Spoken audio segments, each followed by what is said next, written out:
And here we are. The somewhat spooky, but I think somewhat, I'm going to say, ceremonial episode 13 of Future Forward. It is the baker's dozen.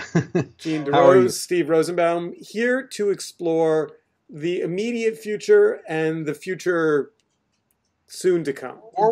Forward, one might say. So we've got 3 chapters, and then we've got our famous loving and hating segment. And chapter 1 is, you know, I don't know how you feel about it. There was this announcement that got lost in a lot of the news from last week, but I think it's important. And that was Twitter's COO, Anthony Noto, resigning to become CEO of SoFi. Yep. Now, I think the reason that didn't get a lot of press coverage is a COO resigning. Yeah, they come, not. But I think people may have forgotten that the CEO effectively was a part-time CEO. Right, exactly. Dick, not Dick, this is after Dick left, but Jack. Yeah, and so he also is CEO of Square, Yes. the financial payments company. And he's apparently a miraculously capable and organized person, but 50-50 is still 50-50. So it means, as you said, the COO is probably half CEO most of the time. And I've never met Noto, but people that I know that have worked with him have really positive things to say about the guy. Yeah. So twofold question. One, what does that mean for Twitter? They've had a lot of high profile turnover, but this one I think is going to be harder to fill because you're out recruiting for a COO to also be effectively the CEO, but without the authority. How does that work? Yeah. Well, it's a good question. I guess the other question is why would Noto have left? It's just to me, what needs replacing? What they clearly wanted was the financial guidance, but I think there's a quandary here that also has something to do with why Noto left in the first place, which is that it's one thing to manage the finances, and this is a guy who notably came from Goldman Sachs and handled the Twitter IPO, which was very successful, by the way, even though the stock's fallen mightily since then. So, but it's two things to manage the IPO, the banker finance versus the day-to-day or being the chief revenue officer. And Twitter struggled, with what that revenue model should look like and it being sufficiently robust on the one hand. And on the other hand, the CEO, at least with this company, has always been a product-oriented CEO, right? And so guiding that product seems to take all the time that Jack has available. And so how does it go from there? They haven't replaced the COO or the so I just don't know what the answer to this is. And there've been a lot of slippery slopes with Twitter executives the last couple years. It just hasn't been steady. So SoFi, which probably our listeners don't have as much familiarity with, is also a somewhat legendarily effed up company. Yeah.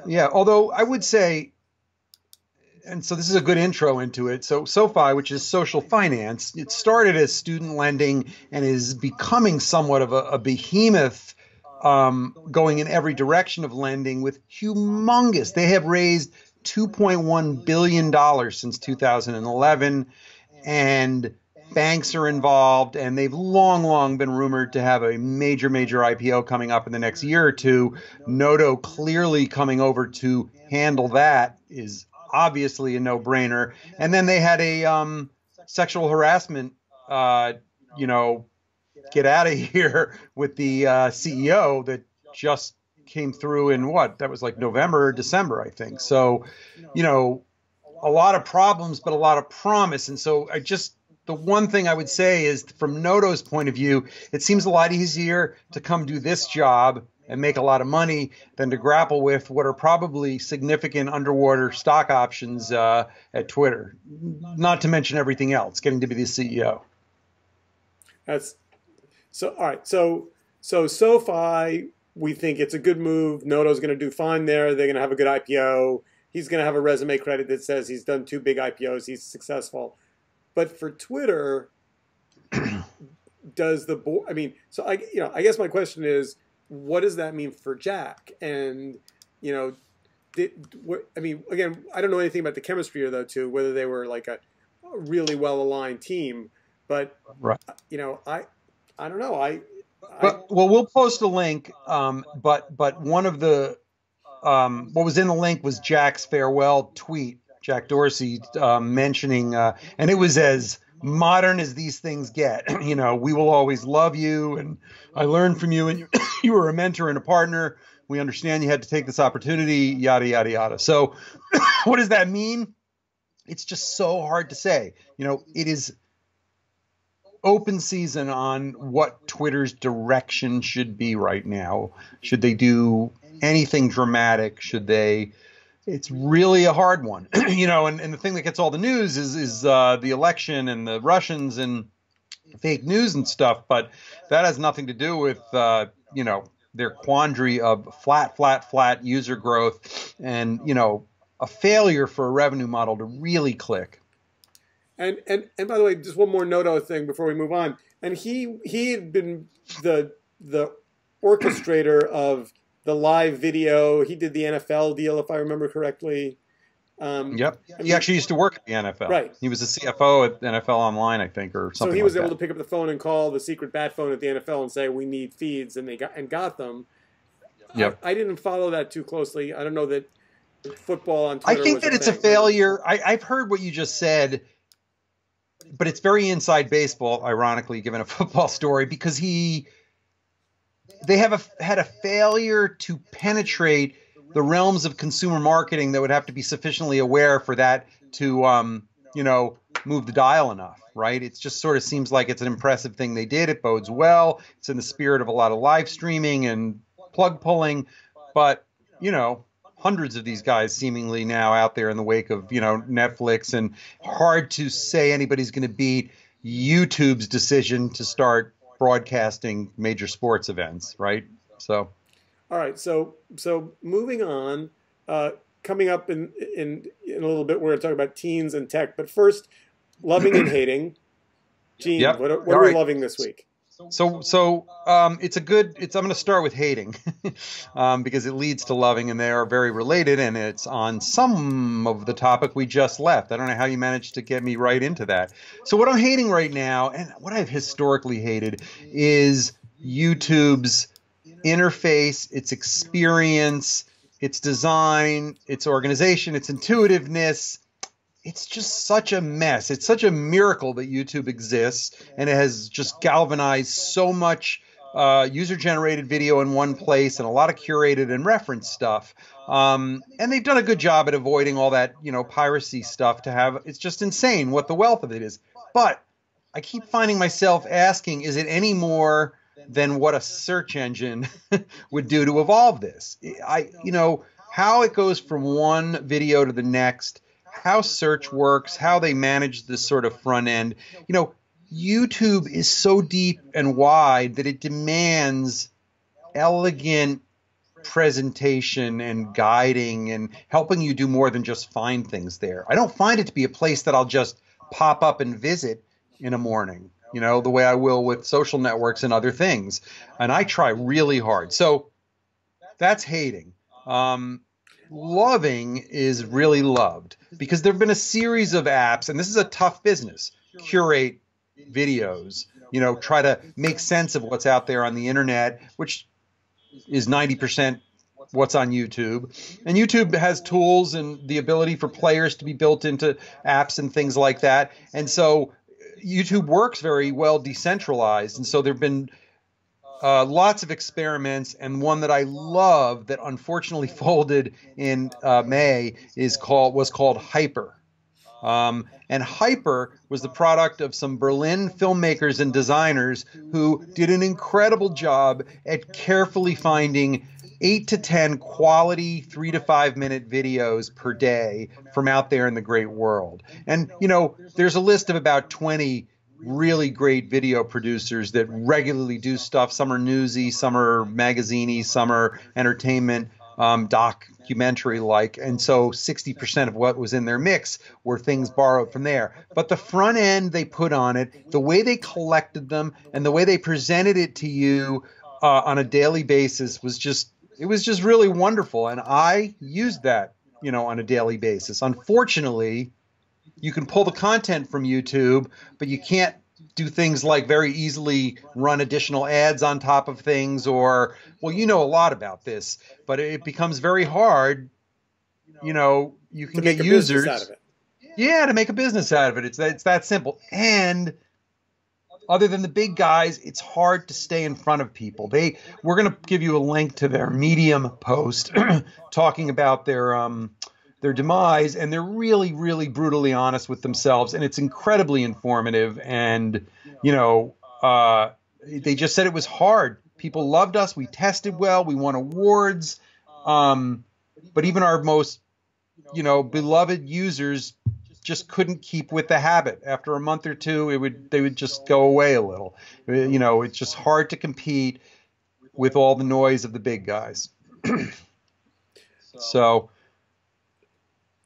So I wrote a piece for a Media Post this week about the perils and promise of video, and spent a long time thinking about it, and ended up, after some kind of deep emotional journey, thinking that it really is Facebook's to lose now.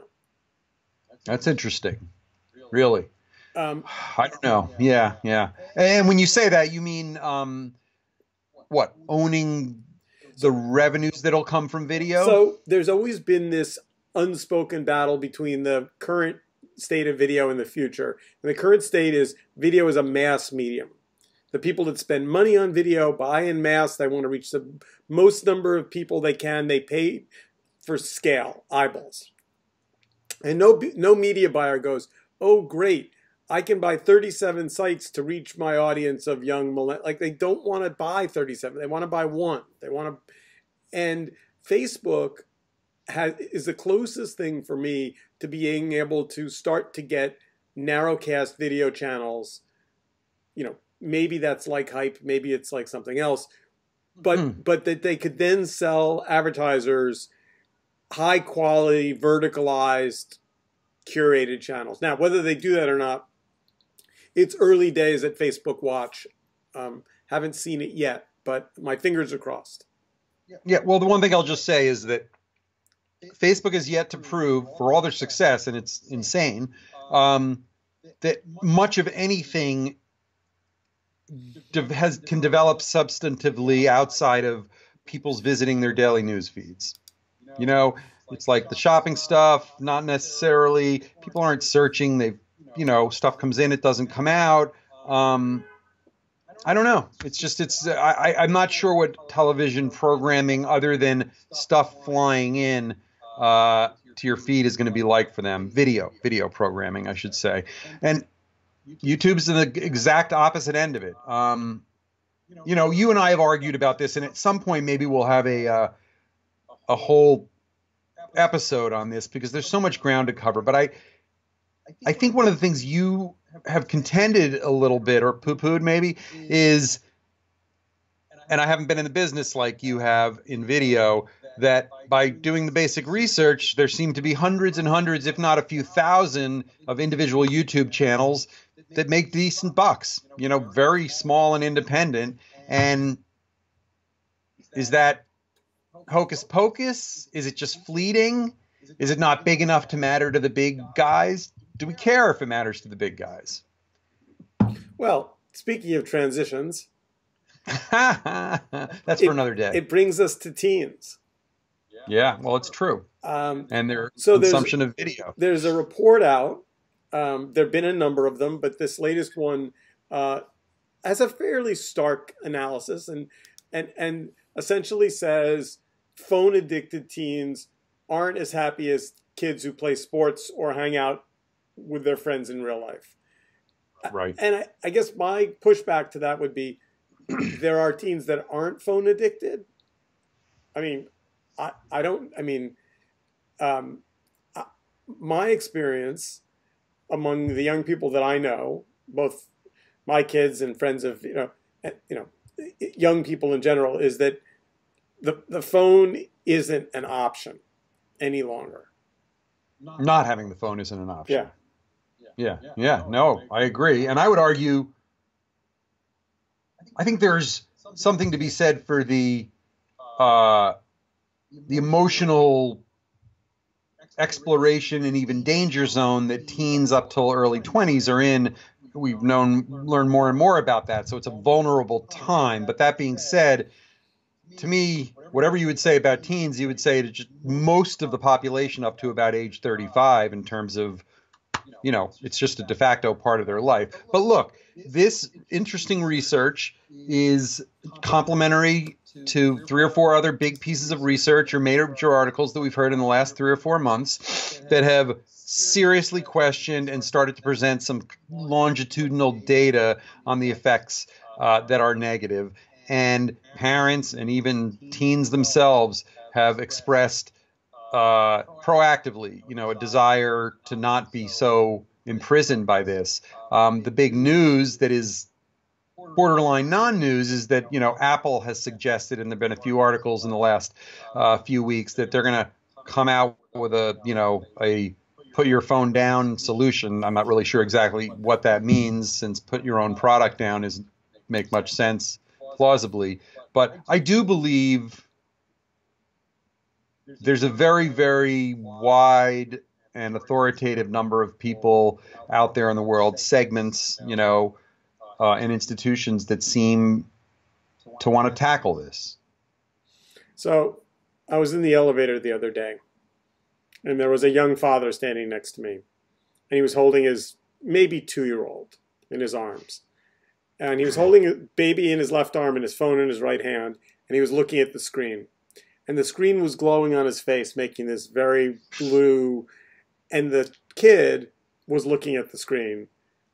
And I just thought to myself, as the barriers break down and using, and parents now routinely switch it between their kids and their phones, how can this next generation that's growing up not think that the phone is this magical parent-sanctioned thing that they should be as connected to as their parents are? That's right. And you used the word earlier, de facto, it's normal for them. I woke up 7 or 8 years ago to this, when I think I might have first had an iPad, but my son was about 1.5 years old, and he was sitting next to me, and I was looking at a magazine, and he's like touching the corner to try to get the page to turn, because he's used to doing that in on an iPad. So, but it's a serious issue, and I think definitions are important here. Is it the ceaseless social interactions and the judging and the kind of Black Mirror stuff that we're talking about? Because narrowly, I believe that is what is causing all this angst in the research, versus things that have just been displaced. My teenage daughters, one of whom's no longer a teenager, it shocked me as Netflix started to emerge that they spend 40 to 50% of their time just on that. That's not social, it's just TV, even though, that was never any good for people either. So I think. Let me ask the spooky question. Are we going to look back in 10 years, 15 years, and is our cell phones the equivalent of this generation's cigarettes? And we're all, looking at the cowboys smoking the cigarettes and thinking how cool they are, when in 15 years we're going to go, oh my God, we all allowed ourselves to smoke cell phones. Look, that was originally a question that had to do with mobile waves and brain cancer. And so it's familiar to us, but the way you just said it in terms of this, that's a big deal. And that's a plausible outcome. I don't know what the solution is. I don't know how you go about making things more invisible, or people just back away from things. It's really, it's hard to know, and I'm not sure like things like Google Glass are the answer. So I guess I would say this, and this is maybe an issue that I care pretty deeply about. But if you think back to taunting in high school when you and I were in high school, I Yep. mean, there was bad behavior in my high school, Oh but yeah. but the people that committed it owned it because someone saw them. And so they were shamed, they were taken to the principal's office, they were expelled, but there was no anonymity. There was no like hiding behind this, I'm calling you names, but you don't know who I am. And Yeah, there have been a bunch for of the most part. software devices that have come in, software apps that have come and gone. But I presume, speaking not as a high school student, so our listeners can correct me if I'm wrong, but I presume that some amount of this taunting and fear mongering and horrible race baiting and other terrible things that are happening in high school are happening behind the shield of anonymity. I think, look, I think it cuts a little bit both ways. I think there is an ugly past of things scratched on doors and signs and things that have their own, undiscoverable, uh, and by contrast, the internet, we also know, has often exposed uh, people that are doing bad things. But I agree with you. I think it's just important that, again, it's more concrete for us to think about this kind of direct, indirect harassment kind of stuff as being part of what depresses these kids. But just living day to day, my very wise youngest daughter, who's 17, is just she just acknowledges the emotional grind of going on to Instagram every day, even though she's wonderful at it. She's like an artist, but like she just doesn't want to get caught in this world of how many likes you got and all. Like that's another level that's just as, pervasive versus the harassment events. Do you know about this phenomenon, the Instagram phenomenon of streaks? I don't think so. So ask your daughter about it. There's a thing Okay. where when people interact, it's how many consistent interactions you have with somebody in which you're like they're saying something, liking your thing, you're liking their thing. It's going back and forth, and it's That become sounds familiar. such a social standing that when people go on vacation or leave their phone or they give their password to a friend to keep the streak going. Like Yeah. there's Yeah. like Yeah. I mean, Yeah. I like when people like my posts on Facebook or whatever, but I don't live or die by it. Like No. I'm not crushed Yeah. when a post of mine is not liked. I tell you, I'm very aware though of you can see and project a lot of these social dynamics in how people behave and how things happen. It's just there as much with adults, really. But I think that, look, what matters is to know what the real effects are and how uh, therapies and solutions can evolve. And then full stop, will things develop institutionally, legally, or technologically that literally just take these things out of our hands for certain parts of the day? You and I have talked about this on, I think, maybe an earlier episode about how, at some companies, it is now verboten to send somebody an email Yep. at 11 o'clock on a Saturday. You were just not supposed to do that. And I'm certainly aware of some schools that are more versus less aggressive about drop the phone in the basket on the way into the school in the day. All right. So last segment of our show is I just thought it would be fun because I've seen some things and I wanted to talk about it a little bit to talk Yeah. about where we are on the state of drones. So DJI is for all measure, the leading drone manufacturer, and they have a brand new drone out, the DJI Mavic. And there are we'll talk about the specifics of the drone in a minute, but to me the headline is the Mavic, which is their top of the line, well not top of the line, but they're one of the higher end line, is $799 and shoots 4K video. And then if you go one step down, you get the DJI Spark, same form factor, 720 by 480, or no, the one kick up, not 4K video, and that's $399. So, like, we've crossed the line where a drone is a professional, expensive, not for hobbyists. Yeah, yeah, and I would argue, and we've crossed the line where it's more than just a toy for a under 13-year-old kid.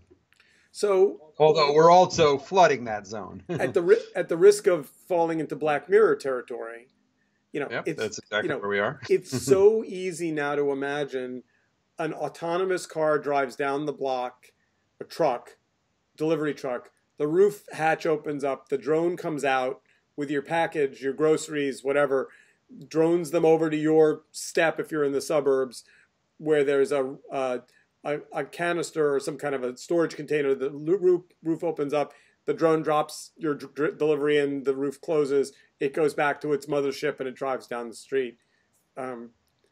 Yeah. I mean, I mean, that's the scary part, or the fact that something so sophisticated is a realistic possibility within only a few years. Things being tested. let's get but let's get to scary.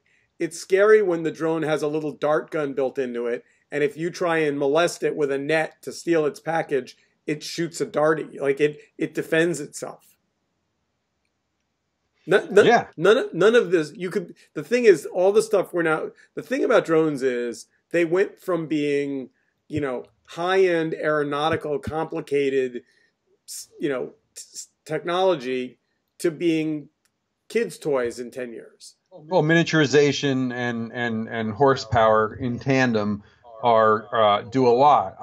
Look, it's the surveillance and the privacy and the danger issue and the overwhelming our lives, to me, are big but straightforward in terms of what the fear of these things are. What strikes me, almost from a form factor point of view, because of where and how these things operate, is the incredible lawlessness that these are entering into. They're entering spaces whose turfs haven't been defined, it's one thing where, right, like the way rivers emerged and your ability to, travel on one side or the other, or charge somebody money, or roads, or, homes, or real estate, or commercial enterprises. This is, I did, we talked about that app Want that I developed a bunch of years ago. When we were in early stages of that, we did a 3-day legal bypass because we were thinking about geofencing, and do I own, how far up in the sky does my property extend, or has it ever been defined at all? Should it be illegal for somebody other than with some special permission to be over my house less than 500 feet or something? If they're over Things your like house, that are can going you to shoot actually them down? become big issues. What? If they're over your house, can you shoot them down? Well, there's going to be a lot of that happening, and then there's going to be a lot of eminent domain and channels where things travel, and it's just going to be madness. All right, I think you and I ought to start a reality show called Drone Hunter. Yeah. Well, it's true. Or watch The Fifth Element a few more times, or some of those movies. So let's just, in wrapping up the drone thing, though,